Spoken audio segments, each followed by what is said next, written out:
Hi friends, Indian economy और Indian financial system के memory based question answers आज हम डिस्कस करने वाले हैं।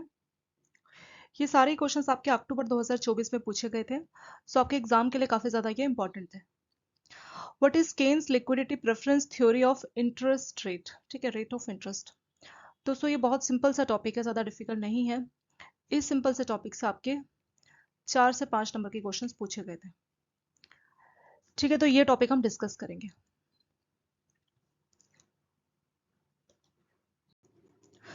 सो केन्स लिक्विडिटी प्रेफरेंस थ्योरी का जो डिस्कशन है, इनकी एक बुक थी, जेएम केन्स ने एक बुक लिखी थी, the general theory of employment, interest and money.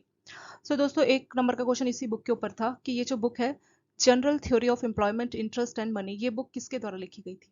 So answer है आपका जेएम केन्स के द्वारा। ठीक है, तो एक नंबर का क्वेश्चन इनकी बुक के ऊपर से ही था। फिर आगे हम देखते हैं, इस थ्योरी में से आगे 3-4 नंबर के और भी क्वेश्चंस पूछे गए थे। तो ये था क्या एग्जैक्टली? देखिए दोस्तों, ये जो थ्योरी है ये जेएम केन्स के द्वारा दी गई थी, और इसमें इन्होंने जो है इंटरेस्ट रेट को बताया था कि किस तरह से इंटरेस्ट रेट डिफाइन होता है। So according to him, the rate of interest is purely monetary phenomena and is determined by demand for money and supply for money. तो इनका कहने का मतलब है कि पैसे की जो डिमांड होती है और जो सप्लाई होती है, उससे रेट ऑफ इंटरेस्ट जो है डिसाइड किया जाता है। This theory is called liquidity preference theory. तो अगर इसको हम एक लाइन में समझे तो एक लाइन बस इतनी है दोस्तों।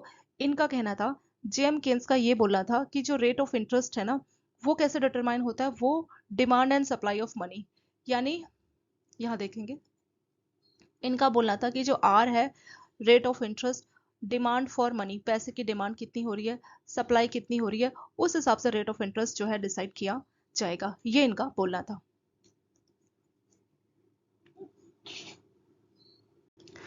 फिर इन्होंने इक्विलिब्रियम पॉइंट को भी बताया था। एक डायग्राम देखते हैं दोस्तों, ये रहा आपका डायग्राम। यहाँ पे आपका इंटरेस्ट रेट और यहाँ पे है quantity of money, quantity of money.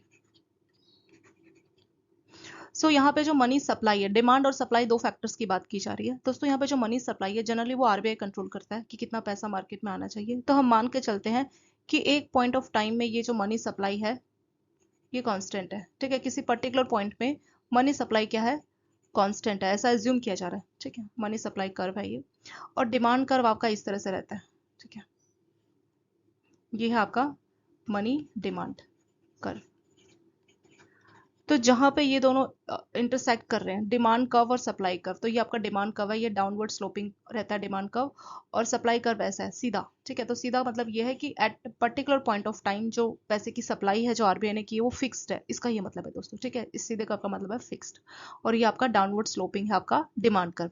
तो जहां पे इंटरसेक्ट करता है, इस पॉइंट को बोला जाएगा ई, यानी इक्विलिब्रियम पॉइंट।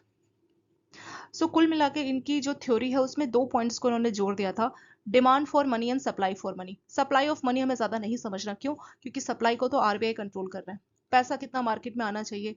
आप लोग आरबीआई की मॉनेटरी पॉलिसी जानते हैं ना, जिसके तहत आरबीआई मार्केट में लिक्विडिटी यानी पैसे को कंट्रोल करता है।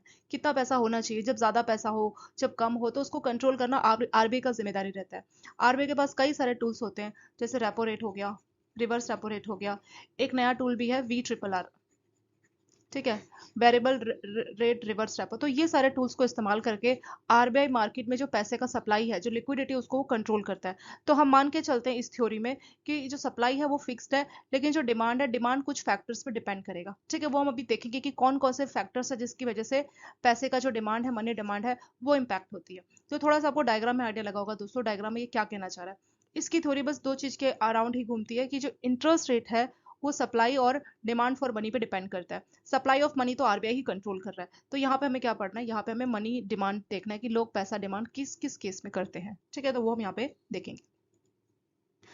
सो demand for money in a two asset economy. तो आप सप्लाई तो समझ चुके हैं दोस्तों, सप्लाई पे तो आरबीआई का ही कंट्रोल है, तो सप्लाई पे हम क्या पढ़े, तो इसलिए हम लोग जो है डिमांड के ऊपर बात कर रहे हैं। ठीक है, तो मनी जो डिमांड कर्व है, ये आपका ये जो स्लोप है, इस मनी डिमांड कर्व के बारे में हम देखेंगे। So the demand for money in a two asset economy. In order to explain the demand for money and interest rate determination, Keynes assume a simplified economy where there are two asset which can people। तो बोला है कि इस इन्होंने जो है to asset economy बोला है। तो टू असेट इकोनॉमी मतलब इन्होंने अज्यूम किया, माना है कि हमारा जो पैसा है, जो पैसा है उसको हम दो जगह पे रख सकते हैं। ठीक है, सो वो दो असेट कौन कौन से हैं? सो वो दो असेट है, money in the form of currency and current deposit in bank which earn no interest. या तो आपके पास करेंसी की फॉर्म में आपने घर पे पैसा रखा है, ठीक है, या फिर आपने बैंक के करंट अकाउंट में अपना पैसा डिपॉजिट किया जहां पे कोई भी इंटरेस्ट नहीं मिलता। ना तो आपको करंट अकाउंट में कोई इंटरेस्ट मिलेगा, ना ही आप जो घर पे अपने पास पैसा रखते हैं, करेंसी रखते हैं, उसमें आपको कोई इंटरेस्ट मिलता है। ठीक है, तो पहला असेट हो गया जहाँ पे कोई इंटरेस्ट नहीं मिल रहा। दूसरा असेट है दोस्तों यहाँ पे लॉन्ग टर्म बॉन्ड। तो लॉन्ग टर्म बॉन्ड का जो इंटरेस्ट रेट है वो फिक्स रहता है। तो दूसरा एसेट है हमारा लॉन्ग टर्म बॉन्ड। और पहला एसेट कौन सा है? पहला एसेट है हमारे घर पे रखा हुआ कैश, या फिर हम जो है बैंक के करंट अकाउंट में पैसा रख रहे हैं जहां पे हमें कोई भी इंटरेस्ट नहीं मिल रहा। तो इसीलिए इसका नाम टू असेट इकोनॉमी, मतलब ऐसा एज्यूम किया जाता है कि पैसे की डिमांड में ये दो चीजें हो सकती है, यानी या तो हम पैसा अपने पास रख सकते हैं या करंट अकाउंट में, या हम लॉन्ग टर्म बॉन्ड में रख सकते हैं।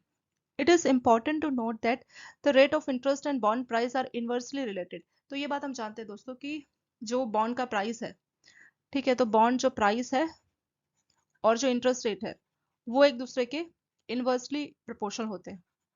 यानी जब इंटरेस्ट रेट हाई होगा तो बॉन्ड प्राइस लो हो जाएगा, और जब इंटरेस्ट रेट लो होगा तो बॉन्ड प्राइस हाई होगा। ठीक है, तो ये हम पहले से जानते हैं कि बॉन्ड प्राइस और इंटरेस्ट रेट एक दूसरे के इनवर्सली प्रोपोर्शनल होते हैं।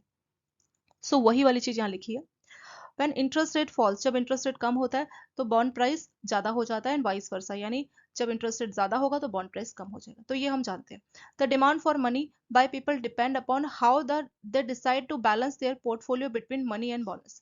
तो जो आपका इंटरेस्ट रेट, जो पैसे की जो डिमांड है, क्योंकि हम पढ़ क्या रहे हैं, हम डिमांड पढ़ रहे हैं ना, सप्लाई तो हमें पढ़ने की जरूरत नहीं, क्योंकि सप्लाई पे आरबीआई का कंट्रोल है, तो हम डिमांड पढ़ रहे हैं। तो डिमांड जो है पैसे की, वो इन दो फैक्टर्स पे डिपेंड करता है कि लोग अपना पैसा कैसे अपने पास कैश रख रहे हैं, या बोनस यानी जो उनको इंटरेस्ट मिल रहा है बॉन्ड पे, वहां अपना पैसा जो है लगा रहे हैं। ठीक है, तो इन दो फैक्टर्स पे पैसे की डिमांड जो है डिपेंड करती है।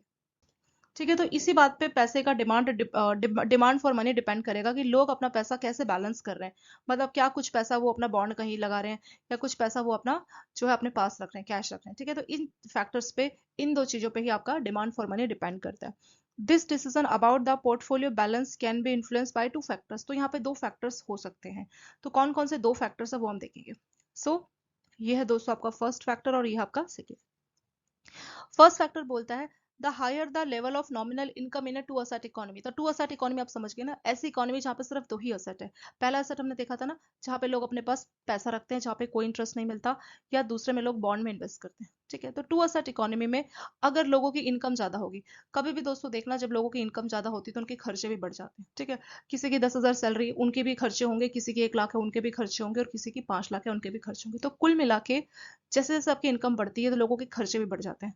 सो वही लिखा है, higher the level of income, more the money people would want to hold in their portfolio balance. तो लोग पोर्टफोलियो बैलेंस मतलब अपने पास जो है, लोग अपने पास ज्यादा कैश रखना पसंद करते हैं।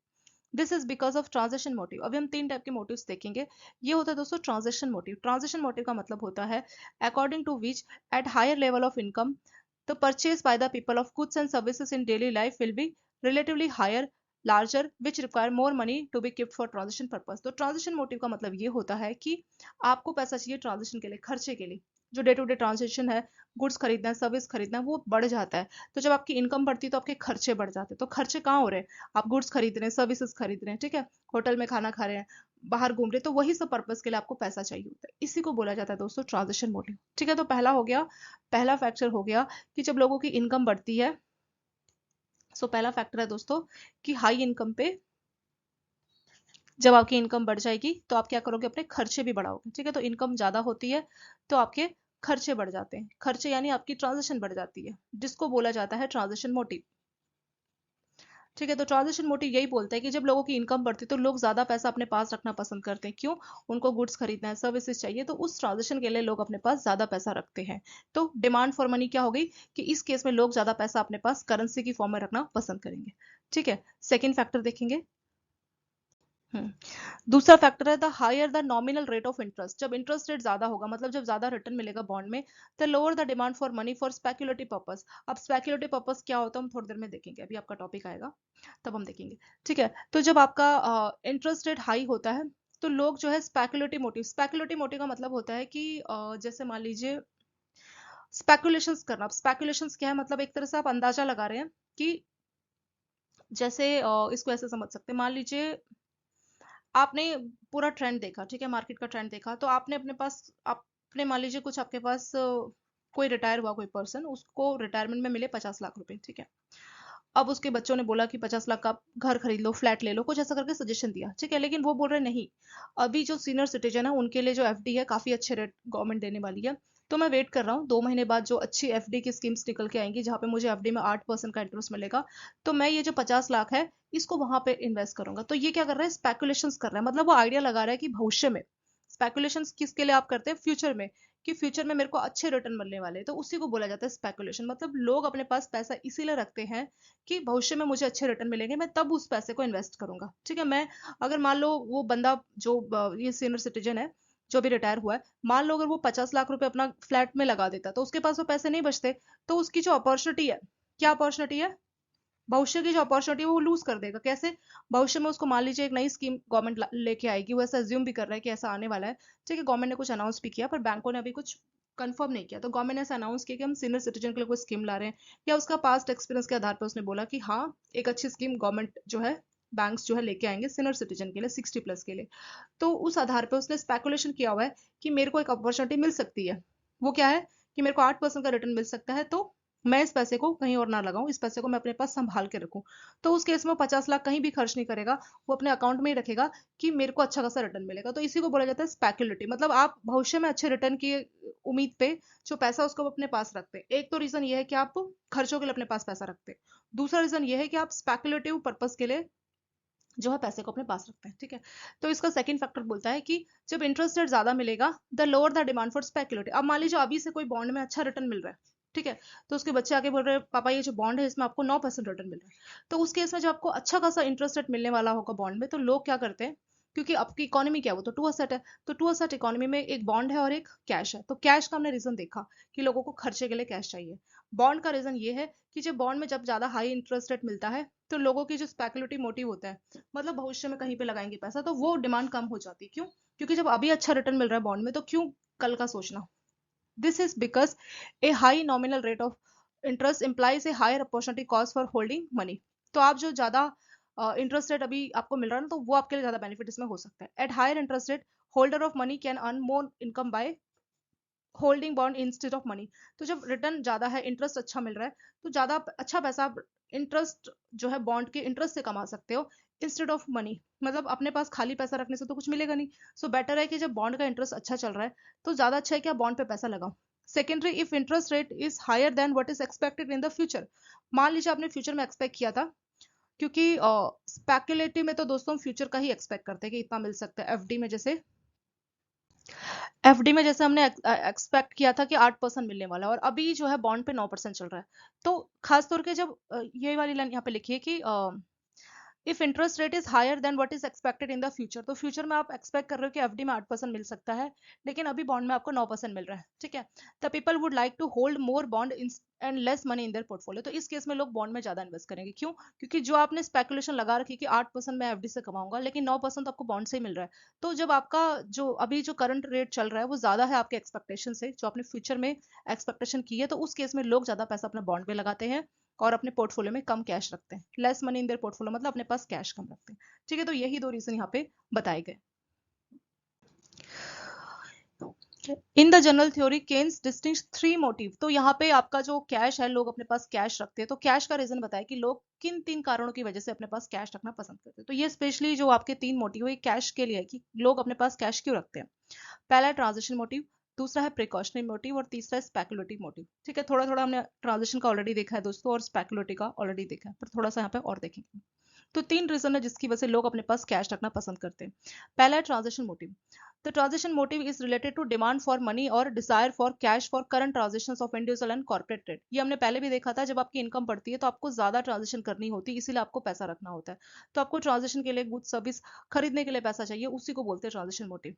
Individual keep cash to bridge the gap between their income and expense. तो जो भी आपकी इनकम है और जो एक्सपेंस है, उस गैप को पूरा करने के लिए लोग जो है अपने पास कैश रखना पसंद करते हैं। इसको इनकम मोटिव भी बोलते हैं। इनकम ज्यादा, खर्चे ज्यादा, खर्चे ज्यादा, ट्रांजेक्शन ज्यादा, ट्रांजेक्शन ज्यादा, तो इस मोटिव के लिए लोग अपने पास ज्यादा कैश रखते हैं, ठीक है। तो यही आपका ट्रांजेक्शन मोटिव, यानी लोगों को कैश इसलिए रखना होता है अपने पास, लोग कैश इसलिए होल्ड करते हैं अपने पास अपने पर्स में, ताकि वो खर्चे करे, शॉपिंग करे, गुड्स खरीदे, सर्विसेज ले, ठीक है। तो वो होता है दोस्तों आपका ट्रांजेक्शन मोटिव। दूसरा प्रिकॉशनरी मोटिव, तो लोग अपने पास कैश इसलिए भी रखते हैं कि कुछ इमरजेंसीज आ जाएगी, ठीक है, कुछ इमरजेंसीज में, जैसे आपने अपने सारे पैसे का एफडी तो नहीं कर दिया ना, जैसे कोई प्राइवेट आईटी सेक्टर है, तो वहाँ पे क्या बोला जाता है कि आपको कम से कम 6 महीने का जो सैलरी है आपका, 6 महीने का सैलरी उसको अलग से आपको अपना इमरजेंसी फंड के तौर पे रखना चाहिए। क्यों? कुछ इमरजेंसीज होगी, जॉब चली गई तो क्या होगा, ठीक है, तो प्राइवेट जॉब में ये जनरली बोला जाता है इमरजेंसीज फंड, या कुछ एक्सीडेंट हो गया, कुछ अचानक से बड़ा इशू आ गया, तो आपको इमरजेंसीज के लिए पैसा चाहिए, तो वही होता है आपका precautionary motive. The urge to hold cash balance for unforeseen contingency, अचानक से कुछ कंटीजेंसी इमरजेंसीज आ जाएंगी, तो उसी के लिए जो हम अपने पास कैश रखते हैं, वही होता है दोस्तों हमारा precautionary motive. So individual save money to cover unexpected expense, जैसे कुछ बीमारी आ गई, किसी का एक्सीडेंट हो गया, ठीक है, या अनएम्प्लॉयमेंट हो गई, तो उसके लिए पैसा चाहिए ना, तो उसके लिए हम लोग कैश अपने पास रखते हैं, पैसा रखते हैं, तो वही होता है आपका प्रिकॉशनरी मोटिव। तो मान लीजिए आपने बॉन्ड में पैसा लगा दिया, किसी का एक्सीडेंट हो गया या जॉब चलेगी, तो पैसे कहाँ से आएंगे, तो इसीलिए लोग अपने पास कैश रखते हैं कि कुछ इमरजेंसीज होगी तो हम कैश रखेंगे, ठीक है। तो तीसरा मोटिव देखेंगे, तीसरा है दोस्तों स्पेकुलेटिव मोटिव। कुछ लोग जो है, जैसे मैंने आपको वो आपका ये सीनियर सिटीजन वाले का एग्जांपल दिया था ना अभी, सेम वही होता है आपका स्पेकुलेटिव, यानी कोई सीनियर सिटीजन है, उसके पास 50 लाख मिले रिटायरमेंट पे, बच्चों ने बोला पापा एक फ्लैट ले लेते, वहां पे इन्वेस्ट करते हैं।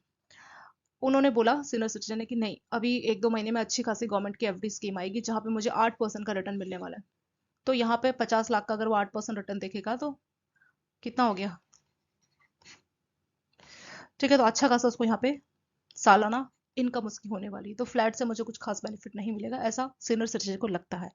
तो ये हो गया स्पेकुलेटिव, मतलब आप एक तरह से फ्यूचर, जो आप स्पेकुलेशंस करते हैं दोस्तों, ये फ्यूचर के लिए होता है कि फ्यूचर में मुझे अच्छा रिटर्न मिल सकता है, मैं इसीलिए अपने पास कैश संभाल के रखूंगा। मान लीजिए बच्चे उनको बोल रहे हैं कि पापा ये जो 50 लाख है इसको बॉन्ड में लगा दो या कहीं और लगा दो, वो बोल रहा है नहीं मैंने स्पेकुलेशंस किए, मतलब एक तरह से ये होता है अंदाजा, एस्टिमेट, ठीक है। तो यहाँ पे लोग अंदाजा करते हैं कि भविष्य में एक अच्छा खासा रिटर्न मिलने वाला है, तो इसीलिए मैं अपने अपने पास कैश रखता हूँ, ताकि जब वो ऑफर आएगा, वो स्कीम आएगी, तो मैं फटाफट उस जगह पे पैसे को इन्वेस्ट कर दूंगा, ठीक है दोस्तों, तो वो होता है speculative motive. The speculative motive refers to the desire to keep one's resource liquid, तो यहाँ पे क्या हो रहा है कि 50 लाख रुपए जो है, रिसोर्स क्या हो गया, 50 लाख जो उनको रिटायरमेंट पे मिले हैं, तो वो उसको लिक्विड रखना चाहते हैं, लिक्विड मतलब उसको कैश फॉर्म में रखना चाहते हैं, अपने पास रखना चाहते हैं, क्योंकि अगर फ्लैट में कर दिया तो फिर वो कहाँ से लिक्विड है, उसके पास तो पैसा नहीं बचा, तो वो उसको लिक्विड रखते हैं in order to profit on future change in interest rate on bond price. मतलब इसमें एज्यूम किया जा रहा है कि फ्यूचर में बॉन्ड प्राइस अच्छा आ सकता है। मान लीजिए अभी बॉन्ड पे 7% चल रहा है, तो फादर मान के चल रहा है कि भविष्य में 9% बॉन्ड प्राइस होगा, क्योंकि यहाँ पे जो डिस्कशन है दोस्तों, टू असेट इकोनॉमी की बात की थी ना, कि लोग अपने पास कैश रखते हैं बॉन्ड, तो यहाँ पे बॉन्ड इसलिए उन्होंने एग्जांपल दिया क्योंकि इस इकोनॉमी में बस दो ही चीजें, एफडी तो मैंने बस आपको समझाने के लिए बताया यहाँ पे, पर ये जो एजम्पशंस थी इस थ्योरी की, जेम केन्स थ्योरी की, यहाँ पे माना गया कि मार्केट में बस दो ही चीजें, मतलब इकोनॉमी में बस दो ही असेट है, एक है आपका लोग अपने पास करेंसी रखते हैं, और दूसरा बॉन्ड, ठीक है। तो इसलिए यहाँ पे बॉन्ड का एग्जांपल लिया है कि जो है अज्यूम किया जा रहा है कि बॉन्ड का फ्यूचर में अच्छा रिटर्न मिलेगा, तो जब फ्यूचर में अच्छा रिटर्न मिलेगा तो मैं क्यों अभी से अपने पैसे को बॉन्ड में लगाऊं, ठीक है, तो ऐसा ये ऐसा होता है आपका स्पेकुलेटिव मोटिव, जहां पे लोग अपने पास कैश इसलिए रखते हैं क्योंकि भविष्य में बॉन्ड में उनको अच्छा रिटर्न मिलने वाला होता है। फिर वही वाली लाइन फिर से लिखिए कि बॉन्ड और जो इंटरेस्ट रेट है ये एक दूसरे के इनवर्सली प्रोपोर्शनल होते हैं, ठीक है। If the bond price are predicted to climb, अगर लग रहा है कि बॉन्ड का प्राइस बढ़ सकता है, सो इंटरेस्ट रेट क्या है उस केस में डाउन हो जाएगा, so investors will buy bond to sell them when interest rate rise. तो यहाँ पे क्या हो रहा है कि मतलब जब लोगों को लगता है, इन्वेस्टर्स को लगता है कि बॉन्ड का प्राइस बढ़ सकता है और अभी इंटरेस्ट रेट कम है, तो इस केस में इन्वेस्टर्स क्या करेंगे, बॉन्ड्स को खरीदना शुरू करेंगे। क्यों? क्योंकि जब बॉन्ड का प्राइस बढ़ जाएगा, अभी मतलब बॉन्ड सस्ते मिल रहे हैं, ठीक है, बाद में बॉन्ड का प्राइस बढ़ जाएगा तो हम महंगे में उसको बेच देंगे। मान लीजिए अभी बॉन्ड का प्राइस है 800 रुपये, और एस्टिमेट किया जा रहा है कि 1 महीने बाद बॉन्ड का प्राइस 1000 रुपये होगा, तो जब बॉन्ड प्राइस कम होगा, इंटरेस्ट रेट ज्यादा होता है, तो इस टाइम पे बॉन्ड प्राइस कम है, तो बॉन्ड प्राइस कम है तो लोग उस टाइम पे ज्यादा बॉन्ड खरीदना शुरू करेंगे। क्यों? क्योंकि 1-2 महीने बाद जब वो 1000 का होगा तो हम बेच के फायदा कमाएंगे। तो अभी 800 है, 2 महीने बाद बढ़ जाएगा, 200 रुपये का हमारा फायदा हो जाएगा, ठीक है। If bond price are likely to decline, अगर लोगों को लगता है कि भविष्य में बॉन्ड का प्राइस कम हो सकता है, मान लीजिए अभी 800 का चल रहा है बॉन्ड, और लग रहा है कि शायद 1-2 महीने में 600 चला जाए, डाउन हो जाए, ठीक है। सो इंटरेस्ट रेट क्या है उस केस में, इंटरेस्ट रेट बढ़ जाएगा, so individual will settle bond to invest और टू प्रिवेंट लॉस। तो इस केस में लोगों को लग रहा है कि अभी 800 का चल रहा है बॉन्ड और 2 महीने बाद 600 चला जाएगा, तो कोई अपना लॉस क्यों करना चाहेगा, है ना, 800 की चीज 600 में क्यों देगा, तो उस केस में लोग इमीडिएटली अपना बॉन्ड जो है सेल कर देंगे ताकि वो अपने आप को लॉस होने से बचा सके। So according to Keynes, the higher the rate of interest, the lower the speculated demand for money. तो जब इंटरेस्ट रेट ज्यादा होता है, ज्यादा इंटरेस्ट रेट पे लोग क्या करते हैं, ज्यादा इंटरेस्ट रेट का मतलब है दोस्तों यहाँ पे देखते हैं, जब इंटरेस्ट रेट हाई है तो इसका मतलब बॉन्ड प्राइस लो है। बॉन्ड प्राइस लो है तो लोग सस्ते में बॉन्ड खरीद के महंगे में बेचेंगे। तो इस टाइम पे लोग स्पेकुलेटिव डिमांड कम करनी शुरू करते हैं, लोअर स्पेकुलेटिव। क्यों? क्योंकि जब अभी से उनको कम प्राइस में बॉन्ड मिल रहा है तो वो क्यों खाली अननेसेसरी जो है फ्यूचर का वेट करें। तो उस टाइम पे स्पेकुलेटिव डिमांड कम हो जाती है। और जब आपका इंटरेस्ट रेट कम है, जब इंटरेस्ट रेट डाउन है तो बॉन्ड प्राइस अप हो जाएगा, और फिर उस केस में जो स्पेकुलेटिव मोटिव है वो आपकी हायर हो जाती है।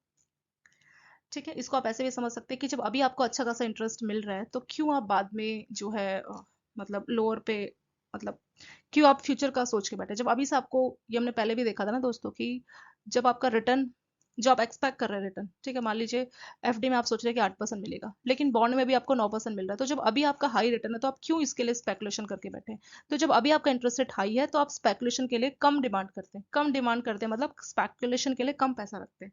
और अगर अभी इंटरेस्ट रेट कम है तो आप स्पेकुलेशन के लिए ज्यादा पैसा रखते हैं। ठीक है दोस्तों, तो यही हो गया आपका liquidity preference theory of J M Keynes.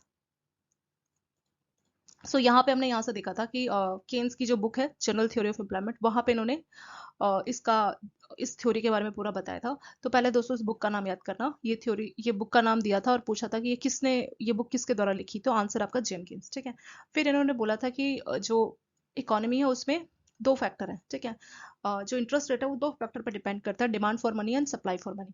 तो सप्लाई तो आरबीआई देखता है कि कितनी सप्लाई होगी, वो तो आरबीआई के कंट्रोल में। जो डिमांड है वो लोग करते हैं। तो डिमांड फॉर मनी आपका डाउनवर्ड ऐसा कर्व है, और सप्लाई फिक्स है जो कि आरबीआई करते हैं। जहां पे ये डिमांड कर्व और सप्लाई कर्व इंटरसेक्ट करता है उसको बोला जाता है दोस्तों इक्विलिब्रियम पॉइंट। ठीक है, तो सप्लाई तो आरबीआई के कंट्रोल में, इसलिए हम सप्लाई के बारे में नहीं सिर्फ डिमांड के बारे में पढ़ रहे हैं कि डिमांड किन किन फैक्टर पर डिपेंड करता है।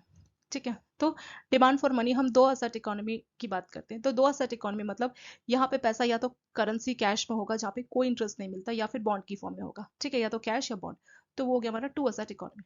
फिर यहाँ आगे बोला है कि टू असेट इकोनॉमी में क्या होता है, जब लोगों की इनकम ज्यादा होती है ना तो लोग अपने पास ज्यादा कैश रखते हैं। क्यों? ज्यादा इनकम तो ज्यादा खर्चे करने के लिए, अपने ट्रांजेक्शन मोटिव के लिए लोग ज्यादा कैश रखते हैं, तो ज्यादा कैश की डिमांड आ गई। ठीक है, तो कैश की डिमांड यहाँ आ गई। सेकंड है कि जब लोगों की, जब इंटरेस्ट रेट अच्छा होता है तो लोग स्पेकुलेटिव पर्पज के लिए कम पैसा रखते हैं। मैंने आपको एग्जांपल भी दिया था, एफडी में आप अज्यूम कर रहे हैं 8% मिलेगा, लेकिन बॉन्ड में भी आपको 9% मिल रहा है, तो लोग बॉन्ड में इन्वेस्ट करेंगे ना। तो इस तरह से लोग क्यों अपने पास कैश रखते हैं और लोग क्यों बॉन्ड में इन्वेस्ट करते हैं, ये दो रीजन उन्होंने यहाँ पे बताया। कैश क्यों रखते हैं? सैलरी बढ़ेगी, इनकम बढ़ेगी, लोगों के खर्चे बढ़ेंगे, ट्रांजेक्शन बढ़ेंगे, इसलिए लोग अपने पास कैश रखते हैं। बॉन्ड में क्यों इन्वेस्ट करते हैं? जब लोगों को अच्छा खासा रिटर्न मिलता है बॉन्ड में, तो उस केस में लोग स्पेकुलेटिव पर्पस, मतलब स्पेकुलेटिव मतलब अभी आपने पैसा बचाया कि भविष्य में अच्छा रिटर्न मिलेगा। जैसे यहाँ सीनियर सिटीजन ने सोचा था कि 50 लाख में बचाऊंगा ताकि 2 महीने बाद ये जो एफडी का स्कीम है वहां मैं इन्वेस्ट करूंगा।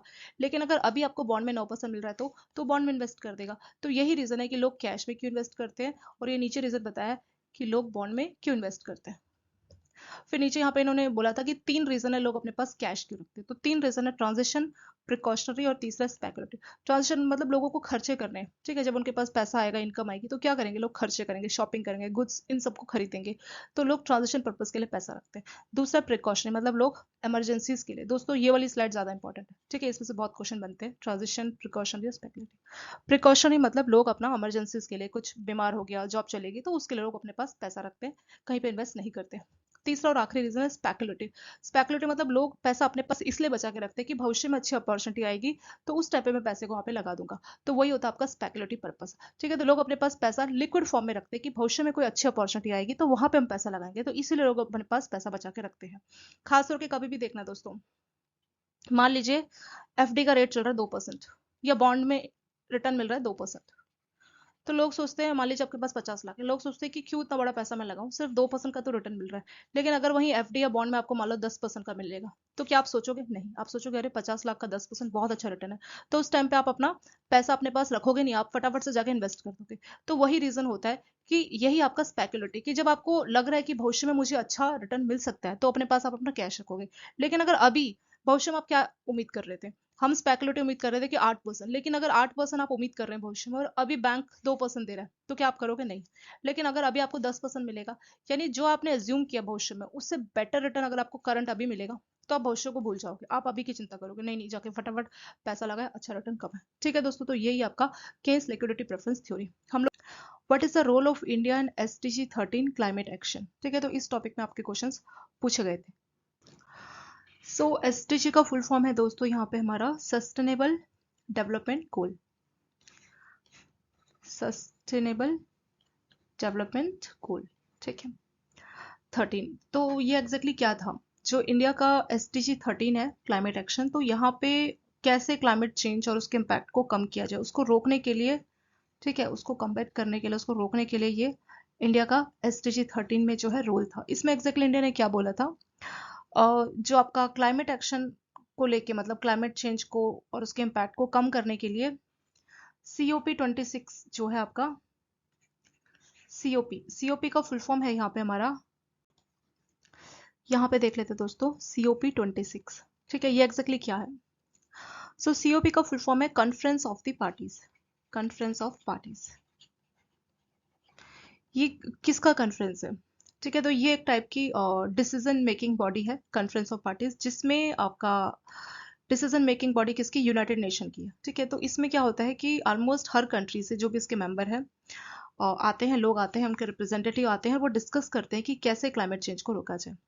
इसका नाम 26 इसलिए क्योंकि 26वीं एनुअल जो मीटिंग है वो कंडक्ट की गई थी, कहाँ पे, यूके में है आपका, ग्लासगो, ठीक है, यूके में 2021 में ये मीटिंग कंडक्ट की गई थी।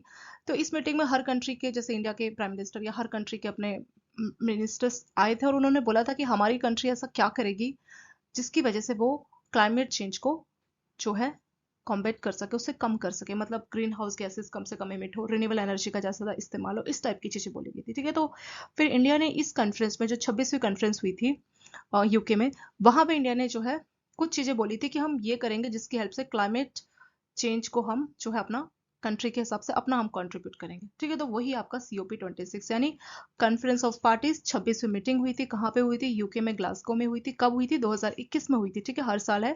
तो 26वीं जो एनुअल मीटिंग है ये हुई थी, इसलिए इसका नाम है कॉन्फ्रेंस ऑफ पार्टीज 26, ठीक है। तो इस मीटिंग में क्या क्या डिस्कस किया गया था, इंडिया ने अपनी क्या क्या बातें बोली थी। इस मीटिंग में इंडिया ने 5 कमिटमेंट बताए थे, ठीक है, अपनी 5 बातें बोली थी, जिसको बोला जाता है पंचामृत, ठीक है। यानी इसमें 5 कमिटमेंट दिए थे कि हम ये 5 चीजें करेंगे जिसकी हेल्प से क्लाइमेट चेंज को हम कम कर सकेंगे, ठीक है, क्लाइमेट चेंज में अपना कंट्रीब्यूट कर पाएंगे। तो वो 5 चीजें, 5 कमिटमेंट क्या है वो हम यहाँ पे देखेंगे। देखिए, उसी को पंचामृत कमिटमेंट के नाम से जाना जाता है, ठीक है। तो ये कमिटमेंट क्या है, इसको एक बार देखते हैं। India is committed to SDG 13 यानी सस्टेनेबल डेवलपमेंट गोल 13 है, which calls for climate action. तो जो SDG 13 है क्लाइमेट एक्शन, यहाँ पे बात की गई थी, ठीक है। इंडिया ने प्लेज किया था to achieve net zero emission by 2070। तो बोला था 2070 तक हम जो इमिशंस में जो ग्रीन हाउस गैसेस होते हैं, जैसे कार्बन डाइऑक्साइड, मीथेन, इस टाइप के जो ग्रीन हाउस गैसेस है, इसका हम जीरो इमिशन करेंगे, यानी जीरो, हमारा जो नेट इमिशन है वो जीरो होगा 2070 तक, ठीक है। तो ये कमिटमेंट यहाँ पे दिया था यूनाइटेड नेशन का, जो COP26 समिट हुआ था, कहाँ हुआ था, ये ग्लासगो में 2021 में हुआ था, ये आपका यूके में, ठीक है, यूनाइटेड किंगडम। इंडिया ने कौन कौन सी 5 कमिटमेंट दी थी, तो 5 कमिटमेंट को पंचामृत बोला जाता है, ठीक है। तो वो 5 कमिटमेंट यहाँ पे देखेंगे। पहला कमिटमेंट था achieving the target of net zero emission by 2070। 2070 तक जो हमारा इमिशंस होगा ना ग्रीन हाउस गैसेस का, वो हो जाएगा जीरो, नेट जीरो एमिशन होगा, ठीक है। तो पहला कमिटमेंट ये था। सेकेंड है achieving 500 gigawatt non fossils energy capacity by 2030। तो 2030 तक 500 गीगावाट तक का नॉन फॉसिल्स की जो एनर्जी है वो हम प्रोड्यूस करेंगे। तो जो नॉन फॉसिल्स एनर्जी है वो 500 गीगावाट तक हम प्रोड्यूस कर लेंगे। नॉन फॉसिल्स एनर्जी उसको बोला जाता है जो फॉसिल्स फ्यूल को यूज नहीं करता। फॉसिल्स फ्यूल जैसे आपका ऑयल हो गया, ठीक है, नेचुरल गैसेस हो गया, कोल हो गया, ठीक है, कोयला, तो इन सबको जलाने से क्या होता है, ग्रीन हाउस गैसेस बनती है। तो इंडिया ने बोला था कि हम नॉन फॉसिल्स एनर्जी बनाएंगे, यानी इन चीजों को यूज किए बिना। तो इनको यूज किए बिना कैसे, सोलर एनर्जी हो गया, ठीक है, विंड एनर्जी हो गया, ठीक है। तो इन सब तरीकों से हम लोग क्या करेंगे, 500 गीगावाट तक का 2030 तक जो एनर्जी हम लोग जनरेट करेंगे। तीसरा कमिटमेंट था fulfilling 50% of its energy requirement from renewable energy source by 2030। Renewable energy वही हो गया दोस्तों आपका wind energy, solar energy, hydro power, ठीक है। तो ये सारा आपका विंड, सोलर एनर्जी, तो इन सबको रिन्यूएबल एनर्जी बोलते हैं। तो 2030 तक जो है 50% का जो हमारा एनर्जी का रिक्वायरमेंट है वो हम रिन्यूएबल एनर्जी से यूज कर लेंगे। चौथा था कि India will reduce the total projected carbon emissions by 1 billion ton from now onwards till 2030। तो 2030 तक बोला गया था कि हम अपना कार्बन जो इमिशंस है, कार्बन डाइऑक्साइड, इस टाइप की जो गैसेस है, इसका इमिशन हम 1 बिलियन टन तक रिड्यूस कर लेंगे। लास्ट और पांचवा कमिटमेंट था by 2030 India will reduce the carbon intensity of its economy by less than 45%। तो इकोनॉमी में जो भी हमारा कंट्रीब्यूट हो रहा है कार्बन इंटेंसिटी का, वो 45% से भी हम लोग कम कर लेंगे। यानी इकोनॉमी को ग्रो करने के लिए जो भी हमारा कार्बन डाइऑक्साइड रिलीज हो रहा है वो वैल्यू हम 45% तक कम कर लेंगे। ठीक है, तो इतनी सारी चीजें जो है, इतनी सारी जो कमिटमेंट है ये दी गई थी। टोटल 5 कमिटमेंट थी, इसीलिए इसको पंचामृत, पंच ये जो वर्ड है ये 5 के लिए यूज किया जाता है, तो इसीलिए यही आपकी पंचामृत कमिटमेंट है। ठीक है, तो SDG 13 में आपका sustainable development goal 13 climate action का टॉपिक था। COP कॉन्फ्रेंस ऑफ पार्टीज का 26वां सालाना जो मीटिंग हुआ था ग्लासगो यूके में 2021 नवंबर में, तब इंडिया ने अपनी 5 कमिटमेंट दी थी कि हम कॉम्बैट करेंगे, लड़ेंगे क्लाइमेट को लेके हम एक्शन लेंगे। तो उसके लिए हमने 5 कमिटमेंट दी थी। तो पहला वही था कि 2070 तक जो कार्बन इमिशन है वो जीरो हो जाएगा। दूसरा था कि 2030 तक, दूसरी तीसरी चौथी और पांचवी कमिटमेंट दोस्तों 2030 तक थी कि 2030 तक हम ये अचीव करेंगे। क्या था? एक था कि नॉन फॉसिल्स एनर्जी से हम 500 गीगावाट तक का एनर्जी बनाएंगे। ठीक है, नॉन फॉसिल्स फ्यूल्स वही होता है जहाँ पे हम ऑयल, नेचुरल गैस, ये जो फॉसिल्स फ्यूल है इनको यूज नहीं करते हैं। तो हम क्या यूज करते हैं? रिन्यूएबल एनर्जी, से सोलर हो गया, विंड एनर्जी हो गया, ठीक है, हाइड्रो पावर, इस टाइप की एनर्जी को यूज करते हैं। सेम ऐसे ही अगला पॉइंट था तीसरा कि 50% जो हमारा एनर्जी का रिक्वायरमेंट है वो हम रिन्यूएबल एनर्जी से पूरा करेंगे 2030 तक। ठीक है, तो हमें मान लीजिए 100 एनर्जी चाहिए, उसका 50%, 50 तक की जो एनर्जी है वो हम अपना रिन्यूएबल एनर्जी सोर्स को यूज करेंगे, जैसे विंड एनर्जी हो गया, सोलर एनर्जी हो गया। ठीक है, वो सब हम करेंगे। चौथा था कि इंडिया का जो टोटल कार्बन इमिशन है उसको 1 बिलियन टन तक हम रिड्यूस करेंगे। कब तक? 2030 तक। तो जो भी हमारा कार्बन इमिशन हो रहा है, कार्बन डाइऑक्साइड या इस टाइप के जो ग्रीन हाउस गैसेस हम इमिट कर रहे हैं, पॉल्यूशन फैला रहे हैं, तो वो हम 1 बिलियन टन तक कम करेंगे। ठीक है, ये वैल्यू हम कम करेंगे 1 बिलियन टन तक। लास्ट और पांचवा कमिटमेंट था कि इंडिया की जो कार्बन इंटेंसिटी है इकोनॉमी में, जो भी इकोनॉमी के लिए जैसे कंपनीज अब सेट करते हैं तो वो कार्बन डाइऑक्साइड ये सारी चीजें रिलीज करते हैं, तो जो कार्बन इंटेंसिटी है उसको 45% तक हम कम करेंगे। ठीक है, तो ये सारे 5 कमिटमेंट यहाँ पे दिए गए थे इंडिया के द्वारा।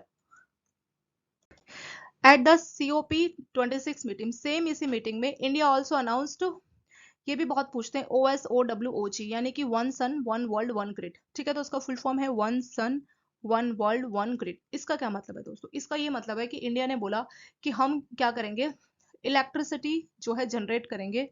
ठीक है, मतलब वन सर यहाँ पे बात की गई थी कि हम सोलर एनर्जी को इस्तेमाल करेंगे and ensure that generated electricity get to place that needed most, India also launch.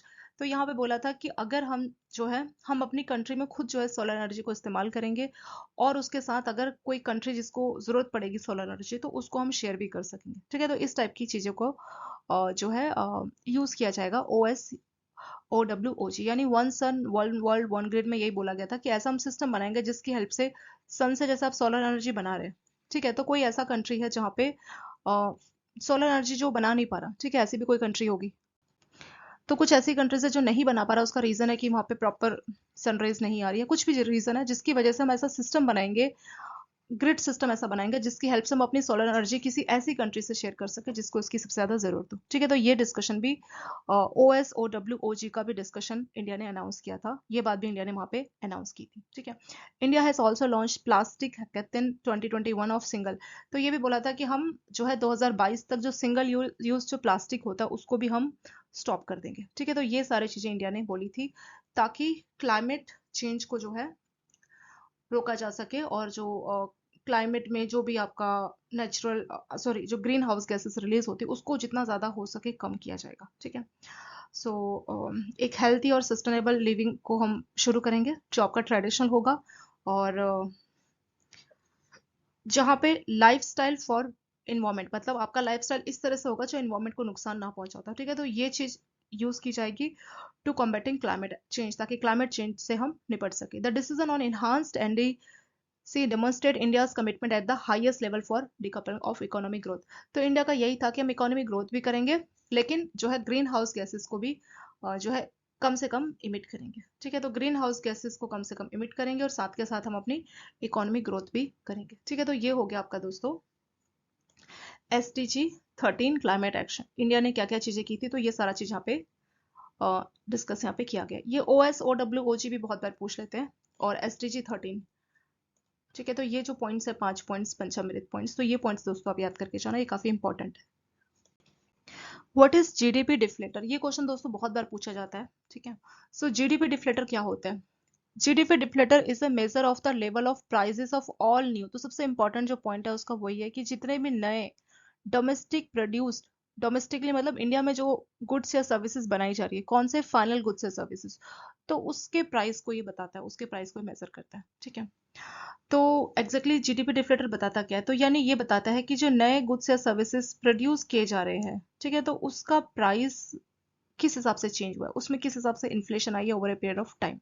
सो जितने भी नए जो है कंट्री के अंदर जितने भी नए गुड्स और सर्विसेज प्रोड्यूस होती है, यहाँ पे फाइनल गुड्स और सर्विस की बात की जा रही है, यानी जो प्रोडक्ट फाइनली जनता यूज कर सके, ठीक है। तो फाइनल गुड्स सर्विस की बात की जा रही है, रॉ मटेरियल की बात नहीं हो रही कुल मिला के।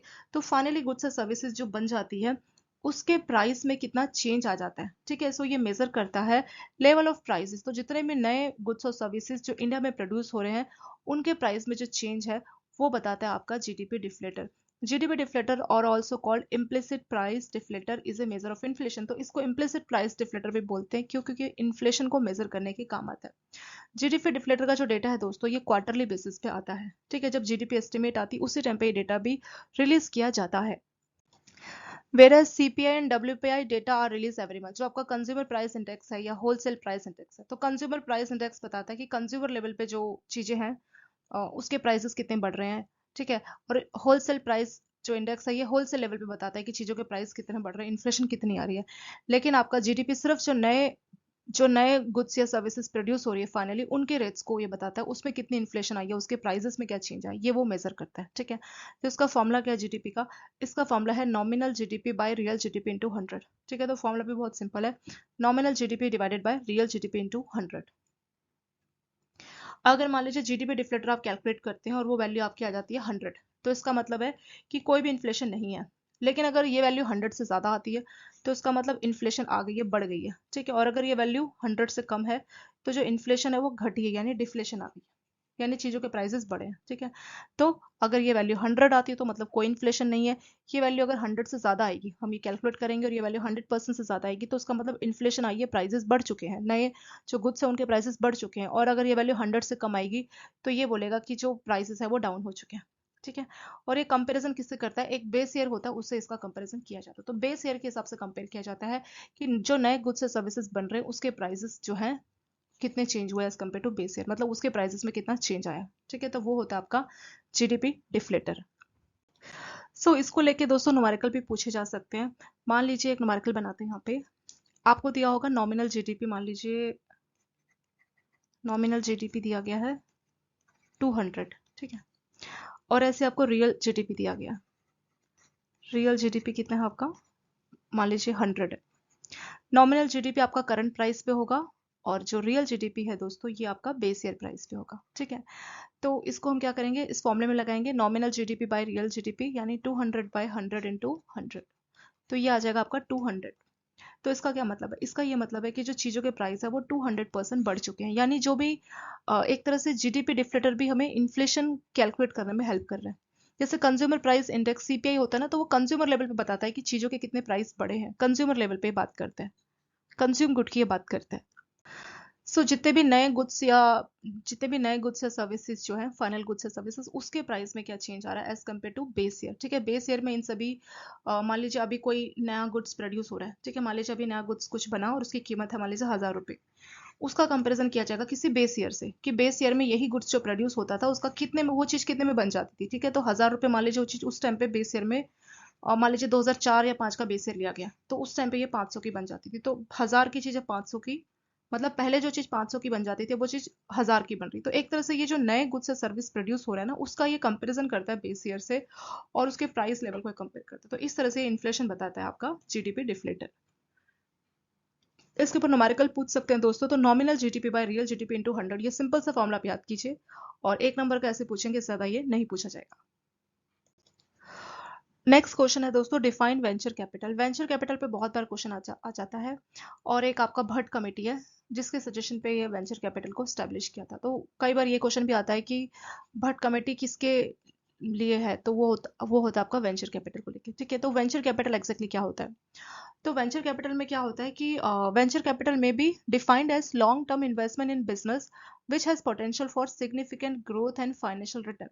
यानी वेंचर कैपिटल में क्या होता है कि पैसा जो है ऐसी कंपनीज में लगाया जाता है जो अभी ग्रो स्टेज में, मतलब वो स्टार्टिंग स्टेज में। जब कोई कंपनी अच्छी खासी स्टैब्लिश होती है तो वो अपना आईपीओ लेके आती है, मार्केट में अपने शेयर्स इशू करती है, ठीक है, और फिर मार्केट से पैसा उठा लेती है। लेकिन जो कंपनी स्टार्टिंग स्टेज में, तो उनको पैसा चाहिए, फंडिंग चाहिए। तो ऐसे टाइम पे जो वेंचर कैपिटल है वो उन कंपनीज को सपोर्ट करती है जो अभी अर्ली स्टेज में, मतलब लॉन्ग टर्म इन्वेस्टमेंट है। जो वेंचर कैपिटल है उसका पर्पस होता है कि कोई भी कंपनी जो भी शुरू हुई है, नई शुरू हुई है, उसमें हम अपना पैसा लगाएंगे, लेकिन कंपनी भी ऐसी होनी चाहिए जिसका ग्रोथ का अच्छा खासा पोटेंशियल होना चाहिए, ठीक है। तो बहुत सस्ते में पैसा लगाया, मतलब बहुत ही स्टार्टिंग स्टेज में जब कंपनी होती है तो पैसा लगाया जाता है। जैसे जैसे कंपनी ग्रो करने लगती है, ठीक है, तो ग्रो करने के बाद एक पर्टिकुलर पॉइंट पे पहुंच जाती है, पीक पे। उस टाइम पे कंपनी अपना आईपीओ लाती है और जो है शेयर्स इशू कर देती है मार्केट में। उस टाइम पे ये जो वेंचर कैपिटलिस्ट है ये एग्जिट कर जाते हैं। तो जब ये पैसा लगाते हैं कंपनी में, उस टाइम पे बहुत ही सस्ते जो है, एक तरह से अगर वो कंपनी के शेयर लेके पैसा लगा रहे हैं तो बहुत ही सस्ते में उनको शेयर मिलता है। लेकिन जिस टाइम पे ये एग्जिट कर रहे होते तो उस टाइम पे कंपनी बहुत ही हाई स्टेज में होती है, मतलब कंपनी का बहुत अच्छा प्रॉफिट होता है, अच्छी खासी मार्केट में पकड़ कंपनी की हो जाती है, ठीक है। काफी सारे शेयर होल्डर भी कंपनी के शेयर्स लिए हुए होते हैं, तो आसानी से शेयर होल्डर को पैसा देके वेंचर कैपिटल जो है एग्जिट कर जाते हैं। तो कुल मिला के वेंचर कैपिटलिस्ट ऐसी कंपनीज में इन्वेस्ट करते हैं जो अभी स्टार्टिंग के स्टेज में, ठीक है, जिनकी अभी शुरुआत हुई है। और ये ऐसे टाइम पे एग्जिट करते हैं जब कंपनी अपने बहुत अच्छे टाइम पे होती है। तो वेंचर कैपिटल का मतलब मेन पर्पस यही होता है, मतलब इनका ये नहीं कि जो कंपनी ऑलरेडी बहुत स्टैब्लिश हो उन पे पैसा लगाएंगे, नहीं, इनका पर्पस होता है कि ऐसी कंपनी में पैसा लगाएं जो अभी छोटी है, स्टार्टिंग स्टेज में, लेकिन उनका बहुत अच्छा ग्रोथ का पोटेंशियल है। तो यहाँ पे प्रॉपर कंपनी की स्क्रीनिंग की जाती है, चेक किया जाता है, R&D होती है, सब देखा जाता है, फिर डिसाइड किया जाता है कि हाँ इस कंपनी में पैसा लगाया जाएगा। इसमें जो प्लान है ये लॉन्ग टर्म होता है, क्योंकि कोई भी कंपनी उसको ग्रो होने में कई सालों का टाइम होता है, तो एक तरह से ये लॉन्ग टर्म इन्वेस्टमेंट ही होता है, ठीक है। तो venture capital is defined as long term investment in business which has potential for significant growth and financial return. तो ऐसे बिजनेस में वेंचर कैपिटल अपना पैसा लगाते हैं जहां पे कंपनी का, बिजनेस का जो है अच्छा खासा रिटर्न मिल सकता है और बिजनेस के ग्रो का बहुत चांस होता है। It is a private institution investment made to startup companies at early stage. तो यहाँ पे क्या होता है कि जो इन्वेस्टमेंट की जाती है वो स्टार्टिंग के स्टेज में की जाती है, जब कंपनी का जो स्टार्टअप होती है, नई नई कंपनीज होती है, तो वहां पे पैसा लगाया जाता है वेंचर कैपिटल के द्वारा। Venture capital fund are investment made by investors. तो इसमें इन्वेस्टर्स पैसा लगाते हैं who seek private equity stakes in small to medium business which have potential to grow। तो यहाँ पे स्मॉल से जो मीडियम बिजनेस है वहां पे पैसा लगाया जाता है और ऐसे बिजनेस पे लगाया जाता है जिनका ग्रो का चांस रहता है। This investment are generally high risk high return opportunities. तो ये जो रिटर्न होता है इसमें हाई रिस्क हाई रिटर्न होता है, यानी रिस्क भी ज्यादा है और रिटर्न भी ज्यादा होता है, ठीक है, क्योंकि नई नई कंपनियां स्टार्टअप है, तो बहुत सारी स्टार्टअप डूब भी जाती है ना, तो इनका पैसा भी डूब जाएगा। अगर रिटर्न मिलेगा तो बहुत ज्यादा मिलेगा, तो रिटर्न भी बहुत है, रिस्क भी ज्यादा, रिटर्न भी ज्यादा है। तो वही होता है दोस्तों आपका venture capital. What are resource that venture capital use for raising capital. तो वेंचर कैपिटल हम देख चुके हैं दोस्तों, अब हम देखेंगे कि कहाँ कहाँ से पैसा जो है लिया जाता है, इन्वेस्टर्स कौन कौन होते हैं। और वेंचर कैपिटल फंड में raise money from any investors, कोई भी इंडिया का हो सकता है, फॉरेन या नॉन रेजिडेंट हो सकता है, ठीक है, by way of issue of units provided the minimum amount accepted from investors is 5 lakh. तो एक इन्वेस्टर से कम 5 लाख रुपए लिए जाएंगे और वहां पे जो है यूनिट्स उनको अलॉट कर दी जाएगी। उस तरीके से जो है फंडिंग की जाती है वेंचर कैपिटल में। तो कोई भी इंडियन हो सकता है, फॉरेनर हो सकता है, या नॉन रेजिडेंट भी हो सकता है जो कि वेंचर कैपिटल में इन्वेस्टमेंट कर सकता है, ठीक है। तो वहां पे उनको यूनिट्स अलॉट कर दी जाती है और मिनिमम जो पैसा है एक इन्वेस्टर से 5 लाख रुपए लिए जाते हैं, ठीक है। तो वो हो गया आपका funding of venture capital. How can do registration of venture capital. तो जो वेंचर कैपिटल फंड है इसका रजिस्ट्रेशन कैसे किया जाता है। और वेंचर कैपिटल फंड में भी सेट, तो या तो कोई कंपनी या ट्रस्ट किसी भी फॉर्म में इसको सेट किया जा सकता है, ठीक है। तो वेंचर कैपिटल या तो ट्रस्ट हो सकती है या फिर ये कंपनी भी हो सकती है। SEBI is empowered to grant a certificate of registration to the fund on application made. तो इसकी जो एप्लीकेशन है वो सेबी को दी जाती है। तो सेबी जो है वेंचर कैपिटल को रजिस्ट्रेशन जो है सर्टिफिकेट ऑफ रजिस्ट्रेशन देने का काम करती है। तो सेबी जो है इसको रजिस्ट्रेशन सर्टिफिकेट देने का काम करती है। What are the process of venture capital financing, तो किस तरह से वेंचर कैपिटल फाइनेंस की जाती है, ठीक है। तो यहाँ पे प्रॉपर 6 स्टेप्स है, तो 6 स्टेप में जो है वेंचर कैपिटल फाइनेंस की जाती है। और सबसे पहला है दोस्तों डील ओरिजिनेशन। तो इसमें क्या होता है, रेफरल सिस्टम काम करता है। रेफरल मतलब जो वेंचर कैपिटल के बिजनेस पार्टनर्स है, पुरानी ऑर्गेनाइजेशन है, फ्रेंड्स है, तो वहां से रेफरल मिलता है कि ये कंपनीज है या कंपनीज खुद इनको एप्लीकेशंस देती है। सेकेंड है स्क्रीनिंग। स्क्रीनिंग सेकेंड स्टेप है। इसमें जो भी अलग अलग प्रोजेक्ट्स आए हैं जिसमें इन्वेस्टमेंट की जरूरत है, तो उन सभी प्रोजेक्ट को जो वेंचर कैपिटल है वो क्या करती है, स्क्रीन करती है, चेक करती है कि कौन कौन से प्रोजेक्ट जो है एलिजिबल है, ठीक है, या हमें कौन कौन से प्रोजेक्ट में इन्वेस्ट करना सही रहेगा। तीसरा होता है इवेल्यूशंस। तो यहाँ पे जो शॉर्ट लिस्टेड जो प्रपोजल्स हैं या जो भी शॉर्ट लिस्टेड प्रपोजल है उनको इवेलेट करती है, उनकी फाइनल स्क्रीनिंग करती है, उनको चेक करती है, उनकी पूरी डिटेल स्टडी यहाँ पे की जाती है, ठीक है। तो इवेल्यूशन में पूरे जो आपके प्रपोजल सेलेक्ट हुए तो उनकी डिटेल स्टडी की जाती है। चौथा यहाँ पे deal negotiation. Deal negotiation is the process by which terms and condition of the deal are formulated. तो यहाँ पे आपकी डील्स की टर्म और कंडीशंस की डिस्कशन की जाएगी, ठीक है। तो डील नेगोशिएशन में जो भी आपका डील है उसकी टर्म्स और कंडीशन सारी डिस्कस की जाती है। पांचवा आपका post investment activity. Once deal is finalize, तो अगर डील आपकी फाइनल हो गई, सारे टर्म्स कंडीशन डिसाइड हो गई, फिर जो वेंचर कैपिटल है ये उसका पार्ट बन जाते हैं और जो भी ड्यूटीज है, रिस्पॉन्सिबिलिटीज है, ये अपना लेने का काम करते हैं, ठीक है। लास्ट और सिक्स्थ आपका एग्जिट प्लान। इसमें क्या होता है, ये लास्ट स्टेज है। इसमें जब कंपनी अच्छा ग्रो करने लगती है, वो अपना आईपीओ ये सब लेके आती है, तो उस टाइम पे वेंचर कैपिटलिस्ट अपना शेयर बेच के एग्जिट कर जाते हैं और फिर बाद में किसी दूसरी कंपनी को वो देखते हैं जिसको वो अपना जो है इन्वेस्ट कर सके। तो इस तरह से 5-6 स्टेप में वेंचर कैपिटल फाइनेंस की जाती है। तो स्टार्टिंग में ये एप्लीकेशंस देखते हैं, रेफरल इनके पास आती है, फिर उनकी स्क्रीनिंग करते हैं, फिर जो भी फाइनल होते हैं उनको ये एवेलेट करते हैं, अच्छे से चेक करते हैं, उनकी डिटेल स्टडी करते हैं, फिर उनकी डील की जो है टर्म्स कंडीशन की जाती है, फिर पैसा जो है फाइनेंस किया जाता है।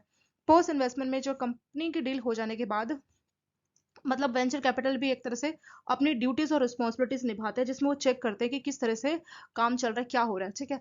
Last exit plan. जब कंपनी अच्छा ग्रो करती है तो वो अपना आईपीओ लेके आती है और फिर वेंचर कैपिटल जो है कंपनी से एग्जिट कर जाते हैं। तो इस तरीके से वेंचर कैपिटल फाइनेंस पूरी की जाती है।